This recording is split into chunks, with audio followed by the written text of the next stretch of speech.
अब हम तो स्मैकडाउन से सिर्फ एक्सपेक्टेशन लगा रहे थे कि Roman Reigns and Brock Lesnar के बीच में चीजें इंटरेस्टिंग होंगी, लेकिन ये क्या, रोमन रेंस को अपोनेंट मिल चुका है यूनिवर्सल चैंपियनशिप के लिए उनका ही पुराना शील्ड ब्रदर सेथ रॉलिंस, और वही चीजें Roman Reigns and Brock Lesnar के बीच में जो कि हम लोग एक्सपेक्ट कर रहे थे आज स्मैकडाउन के शो से। तो क्या सारी चीजें हुई स्मैकडाउन के अंदर वो डिस्कस होंगी इस वीडियो के अंदर। इस वीडियो को भाई लाइक जरूर कर देना, वीडियो को आप लोग लास्ट तक जरूर देखना। तो फिर देर किस बात की, शुरू करते हैं। Okay, hello chatters, my name is Rohit and you are watching wrestle chatter. सबसे पहले गाइस हमको जो स्मैकडाउन की स्टार्टिंग है वो देखने को मिलती है हमारे ट्राइबल चीफ रोमन रेंस के साथ में, और भाई कोविड से रिकवरी करके वापस आ गए हैं, काफी अच्छी बात है।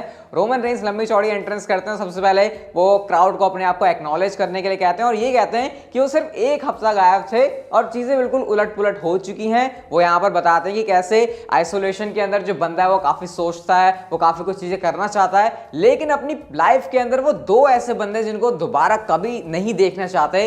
पहले हैं ब्रॉक लेसनर और दूसरे हैं पॉल हेमन। जैसे ही रोमन रेंस ने बात कही तभी थीम सॉन्ग प्ले हो जाता है ब्रॉक लेसनर का। मतलब क्या वो एग्जैक्ट टाइमिंग के ऊपर था, वैसे करना ही ऐसे होगा, लेकिन वो टाइमिंग बड़ी मुझे परफेक्ट लगी। एंट्री होती है ब्रॉक लेसनर की, भाई बड़े आज स्मार्ट लग रहे थे ब्रॉक लेसनर, उनके साथ पॉल हेमन होते हैं और बड़ी खुशी से झूमते हुए ब्रॉक लेसनर आ जाते हैं, क्राउड के सामने अपना टाइटल रेस कर रहे होते हैं, और बिल्कुल ऐसे लग रहे थे ना ब्रॉक लेसनर की वाह भाई उनको तो मजा आ गया डब्ल्यूडब्ल्यूई चैंपियनशिप जीत के, और अब वो रोमन रेंस के सामने खड़े हुए हैं। अब रोमन रेंस के सामने खड़े होकर वही पॉल हेमन, क्योंकि उनके साथ एडवोकेट होते हैं, तो लेडीज एंड जेंटलमैन उनका चल ही रहा होता है। ब्रॉक लेसनर कहते हैं रुक रुक रुक भाई, अब मैं बदल चुका हूं।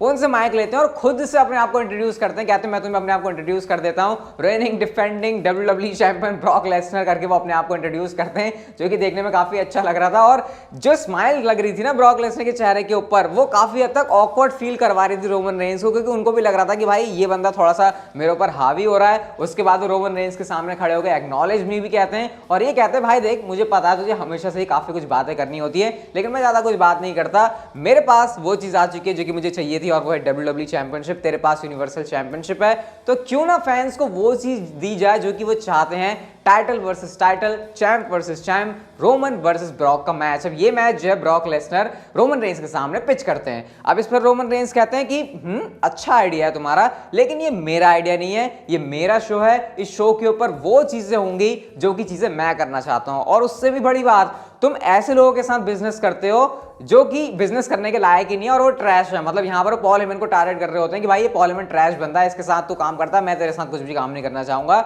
इस पर जो है पॉल हेमन खुद ही माइक लेके आ जाते हैं और कहते हैं तुम ये ऐसा कैसे कह सकते हो, माय ट्राइबल चीफ करके अभी भी उनको बोल रहे हैं कि तुम मेरे ट्राइबल चीफ हुआ करते थे, वो यहाँ पर ऐसी ऐसी बातें बोल रहे हैं। ब्रॉक लेसनर कहते हैं अरे ये क्या हो रहा है, ये बंदा ये रोमन रेंस के बारे में ट्राइबल चीफ का को चिल्ला रहा है। इसके बाद वो कहते हैं कि मतलब लेसनर यहाँ पर रोमन रेंस से और जैसे चढ़ के बोलते हैं, तो पॉल हेमन फिर से कहते हैं भाई इस तरीके से इससे बात मत कर। मतलब रोमन रेंस की अभी भी पॉल हेमन थोड़ी बहुत साइड पर है कि भाई तुम मेरे ट्राइबल चीफ थे, जब कोई नहीं था मेरे साथ में तो तुम ही मेरे साथ थे, और तुम्हारे पास जो यूनिवर्सल चैंपियनशिप भी है ना वो इतने टाइम तक इसलिए टिकी हुई है क्योंकि मैं तुम्हारे साथ था। तो ऐसा करके वो यहाँ पर बात कर रहे होते हैं। हालांकि लेसनर को ये चीजें पसंद नहीं आती, और इन सब चीजों में रोमन रेंस थोड़ा सा फायदा उठा लेते हैं। वो सुपरमैन पंच लगा देते हैं ब्रॉक लेसनर को, और सुपरमैन पंच लगाने के बाद वो वहां से सरक लेते हैं अपना ऐसे हाथ उठा के भैया आज मुझे अपर हैंड मिल गया, और ब्रॉक लेसनर सारी चीजें देखते रह जाते हैं। मतलब ये जो एंगल था वो काफी इंटरेस्टिंग लगा यहाँ पर देखने के लिए कि किस तरीके से पॉल हेमन कह रहे हैं कि मेरी कोई गलती नहीं थी भाई, मैंने तो तुम्हें ट्राइबल चीफ ही माना था। स्टिल यहाँ पर वो यही कह रहे हैं, और लेसनर का प्रोमो कट करना वो तो काफी अच्छी चीज थी।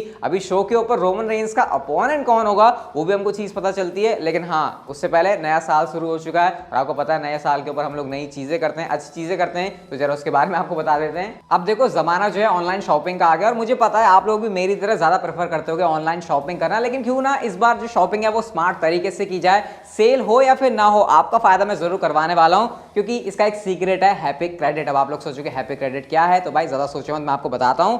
Happy credit fastest cashback app है, और जो कि आपको कैशबैक देती है सिर्फ 15 दिनों के अंदर। बाकी एप्लीकेशन के अंदर, बाकी प्लेटफॉर्म के अंदर ये टाइम 1 महीना या फिर 40 दिन का होता है, लेकिन हैप्पी क्रेडिट के अंदर ये काम होता है सिर्फ 15 दिनों के अंदर। और गाइस हैप्पी क्रेडिट हमारी इंडिया की ऐप है, तो इसको सपोर्ट करना तो बनता ही है, इसके ऊपर आप लोग ट्रस्ट भी कर सकते हो। साथ ही साथ इसमें कोई मिनिमम विड्रॉल की लिमिट भी नहीं है कि भाई आपके इतना अमाउंट होना चाहिए। आप अपना जो मिनिमम अमाउंट है, जो अमाउंट है आपके पास, उसको आप सीधा विड्रॉ कर सकते हो अपने बैंक अकाउंट के ऊपर। इसके अलावा यहाँ पर वेबसाइट सारी हैं जैसा आप लोग शॉपिंग करते हो, फिर चाहे वो फ्लिपकार्ट हो, आजियो या फिर मिंत्रा हो। इसके अलावा 1500 से भी ज्यादा वेबसाइट। अब ये सब होना कैसे, सिर्फ 2 सिंपल स्टेप हैं। डिस्क्रिप्शन के अंदर आपको लिंक मिल जाएगा, आप लोग वहां से हैप्पी क्रेडिट को डाउनलोड कर सकते हो, और डाउनलोड करते ही 5 रुपए आपको सीधा मिल जाएंगे। अब आपको लगेगा भाई 5 रुपए, यार 5 रुपए से क्या होगा, लेकिन 5 रुपए आपको कम लग रहे हैं, बट ये 5 रुपए वो हैं जिसको आप सीधा अपने बैंक अकाउंट के ऊपर जाते ही ले सकते हो। मतलब मिनिमम यहां पर कोई अमाउंट ही नहीं है। तो मतलब एक छोटा सा काम करने के 5 रुपए तो आपको पहले ही मिल गए। तो भाई फ्री के पैसे यार हम इंडियंस थोड़ी छोड़ते हैं। इसके अलावा आपको फिर क्या करना है, इस एप्लीकेशन के अंदर आप लोग हैप्पी क्रेडिट के अंदर घुस गए, वहां से आपको जिस वेबसाइट से शॉपिंग करनी है उसको सिलेक्ट कर लो, शॉप नाउ के बटन पर टैप कर लो, और उसके बाद उस वेबसाइट के अंदर घुस जाओ। जैसे नॉर्मली शॉपिंग करते हो वैसे शॉपिंग करो, और शॉपिंग करने के बाद ही आप इसको इंस्टेंटली ट्रैक कर सकते हो। कैशबैक को आप अपने कैश आउट सेक्शन में चेक कर सकते हो, और जैसे ही 15 दिनों के अंदर आपका कैशबैक कंफर्म होता है आप उसको सीधा बैंक अकाउंट के ऊपर ले सकते हो। तो भाई प्रोसीजर यहाँ पर बिल्कुल ही ज्यादा सिंपल सा है। कैश ऑन डिलीवरी करनी हो या फिर ऑनलाइन पेमेंट हो, आपको जो है कैशबैक तो मिलना ही मिलना है। तो मुझे रीजन समझ में नहीं आता कि भाई आपको हैप्पी क्रेडिट को क्यों यूज नहीं करना चाहिए। तो डिस्क्रिप्शन में आपको इसका लिंक मिल जाएगा, जल्दी से जाके हैप्पी क्रेडिट को डाउनलोड करो और अपने शॉपिंग के एक्सपीरियंस को भी ना नेक्स्ट लेवल पर लेके जाओ। इसके बाद गाइस हमको अगला मैच देखने को मिलता है सैमी ज़ेन वर्सेस रिक बुक्स के बीच में। ज्यादा कुछ यहाँ पर सही में बताने के लिए है नहीं, लेकिन एक एंगल जरूर था जब रिक बुक्स ने यहाँ पर सैमी ज़ेन को तो हरा दिया, क्योंकि सैमी ज़ेन नाकामुरा की वजह से डिस्ट्रैक्ट हो जाते हैं। लेकिन उसके बाद वहां पर जो है जॉनी आते हैं, जो कि आपको पता है इस मैच के अंदर रॉयल रंबल के अंदर पार्टिसिपेट करने वाले हैं। वो एलिमिनेट करके सैमी ज़ेन को वहां से भगा देते हैं और ये दिखाते हैं कि भैया रॉयल रंबल के अंदर वही चीज कर सकते हैं। तो कुछ यहाँ पर WWE सैमी ज़ेन और जॉनी के बीच में ऐसे कुछ तो इंटरेस्टिंग मामला दिखाने वाली है। तो इसमें अगर आप इंटरेस्टेड हो तो फिर भाई आपके लिए एक अच्छी चीज है। इसके बाद गाइस हमको देखने को मिलती है SmackDown women's champion Charlotte Flair, और शार्लेट फ्लेयर रिंग में आकर बात करती है पूरे रॉयल रंबल मैच के बारे में कि कैसे हिस्ट्री क्रिएट होने वाली है। न्यू ईयर में विश करती हैं और रॉयल रंबल के मैच के बारे में बात करती हैं। और शार्लेट फ्लेयर की तरफ से हमको सारे के सारे जो सारे तो नहीं, वैसे मेरे ख्याल से 18-20 पार्टिसिपेंट जो अनाउंस हैं विमेंस रॉयल रंबल मैच के लिए, वो आज इस शो के ऊपर होगा, जिसमें बड़े नाम समर रेम को वापस देखने को मिलेंगे, मिशेल मैकूल यहाँ पर होने वाली, बेला ट्विंस भी होने वाली हैं, मिकी जेम्स भी होने वाली हैं। इस तरीके से यहाँ पर ये बड़े नाम कुछ अनाउंस होते हैं। और शार्लेट फ्लेयर ये भी कहते हैं कि भी एक नाम रह गया है जो कि सबसे ज्यादा मतलब वो लिविंग लेजेंड अपने आप को बताती हैं, अपनी तारीफें करके ये कहते हैं कि वो भी रॉयल रंबल मैच के अंदर एंट्री करने वाली हैं। वैसा कहते हैं यहाँ पर उनको इंटरफेयर करने के लिए आती है नाओमी, और नाओमी कहते हैं कि तुम कहां रॉयल रंबल तक का वेट करोगी, उसके बाद चैलेंजर ढूंढोगी, आज ही हम लोग मैच कर लेते हैं ना स्मैकडाउन वुमेन्स चैंपियनशिप के लिए, और ठीक है ये मैच बढ़िया हो जाएगा। इसके बाद जो शार्लेट फ्लेयर वो कहती हैं ठीक है मैच तो हम कर सकते हैं, लेकिन तुमने ऐसा उखाड़ा क्या जो मैं तुम्हारे साथ मैच रसल करूंगी। अब नाओमी को यहाँ पर कोई एक पॉइंट तो चाहिए होता है शार्लेट से लड़ने का, वो स्लैप कर देती है और कहते हैं कि ले ये उखाड़ा है मैंने। जिसके बाद हमको इन दोनों के बीच में मैच भी देखने को मिलता है जो कि चैंपियनशिप कंटेंडर्स मैच था, और मैच के अंदर नाओमी ने काफी हद तक अपर हैंड लिया, ऐसा लग रहा था कि वो जीतेंगी। लेकिन जैसे ही काउंट आउट के सारे से विक्ट्री होने वाली होती है, सोनिया डेविल आकर कहते हैं कि नहीं नहीं ये मैच काउंट आउट के सारे से खत्म नहीं हो सकता। इसके बाद डिस्क्वालिफिकेशन की वजह से विक्ट्री मिलने वाली होती है नाओमी को, उस पर सोनिया डेविल फिर से बोल पड़ती है कि मैच डिस्क्वालिफिकेशन से भी खत्म नहीं होगा, और at the end natural selection लगा दिया शार्लेट फ्लेयर ने। इतने मौके अगर शार्लेट को मिलेंगे तो भाई वो कहां ही हारने वाली थी। नाओमी को उन्होंने इस मैच में हरा दिया, और उसके बाद अनाउंस भी करती हैं जो हमारी सोनिया डेविल है कि लूजर है मैच की नाओमी और विनर है शार्लेट फ्लेयर। तो टेंशन लग रही है क्या है ही, अभी भी है ही क्या, अलग ही लेवल पर है, जहां पर सोनिया डेविल को प्रॉब्लम है नाओमी से, और इनके बीच में कुछ ना कुछ तो बड़ा एंगल आगे जाके होने वाला है। लेकिन हमें किसी तरीके से जो सोनिया डेविल है वो बचती हुई दिखाई दे रही है। इसके बाद गाइस हमको अगला सेगमेंट देखने को मिलता है हैप्पी टॉक का, जहां पर मैडकैप मॉस बनकर आए होते हैं ड्रू मैकिंटायर, और ड्रू मैकिंटायर की बेइज्जती हो रही होती है कि तुम का मतलब ड्रू मैकिंटायर को यहाँ पर पूरा पोपट सा बना के दिखाया होता है, क्योंकि उनको उन्होंने मार के इंजर्ड नहीं कर दिया। तो मैडकैप मॉस यहाँ पर ड्रू मैकिंटायर बने हुए हैं, जोक्स क्रैक कर रहे हैं, एंड सच बताऊं तो इसमें मुझे तो कोई हंसी नहीं आती, पता नहीं इनके क्या ही चलता रहता है। वो ड्रू मैकिंटायर के बारे से पूछे कि तुम कब दोबारा रसल करोगे वगैरह, मैं कभी रसल ही नहीं करूंगा।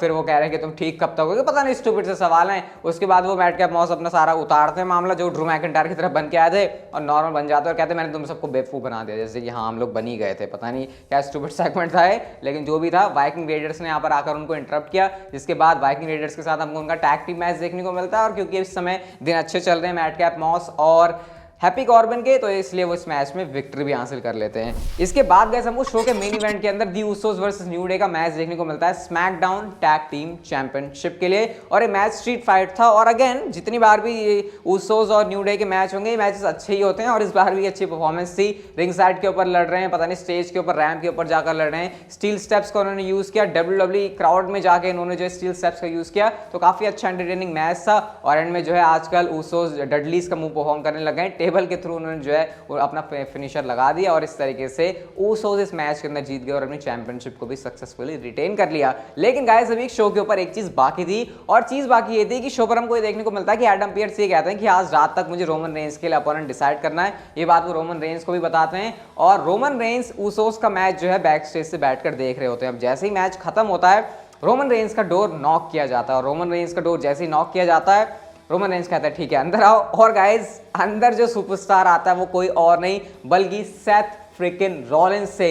सेथ रॉलिंस के चेहरे पर तो तगड़ी वाली स्माइल है लेकिन रोमन रेंस परेशान हैरान है कि भाई ये बंदा यहां पर कैसे आ गया और ये मेरा ओपोनेंट कैसे हो सकता है, क्योंकि एडम पियर्स उसी बंदे को यहां पर लाने वाले थे जो कि अपोनेंट होता है रोमन रेंस का और वो नाम निकलता है सेथ रॉलिंस का। इतना इसका मतलब कि आपको सेथ रॉलिंस और रोमन रेंस की फ्यूड देखने को मिलेगी यूनिवर्सल चैंपियनशिप के लिए। ये चीज तो किसी ने सोची भी नहीं होगी, किसी ने सोची ना होगी कि डब्ल्यूडब्ल्यूई ऐसा भी कर सकती है रोमन रेंस के लिए अपोनेंट और जो कि होंगे सेथ रॉलिंस। तो ये काफी अलग और यूनिक चीज डब्ल्यूडब्ल्यूई ने करके दिखा दी। क्या डब्ल्यूडब्ल्यूई को इसे किसी बड़ी चीज के लिए बचाकर रखना चाहिए था, वो एक अलग पॉइंट है। लेकिन हाँ सेथ रॉलिंस और रोमन रेंस की आपको फ्यूड देखने को मिलेगी। तो आपको शो के ऊपर Roman Reigns and Brock Lesnar का मजा तो देखने को मिला ही मिला लेकिन साथ में Seth Rollins and Roman Reigns की फ्यूड स्टार्ट होने वाली। तो आगे स्मैकडाउन को देखने में काफी ज्यादा मजा आने वाला है। बाकी तब तक के लिए गाइस हैप्पी क्रेडिट एप्लीकेशन का लिंक है डिस्क्रिप्शन में, जाके उसको डाउनलोड करो और अच्छा खासा कैशबैक कमाओ। ये वाली वीडियो गाइस अगर आपको अच्छी लगी तो इसे लाइक कर दो, चैनल को आप लोग कर सकते हो सब्सक्राइब और नोटिफिकेशन बेल को on and see you guys in my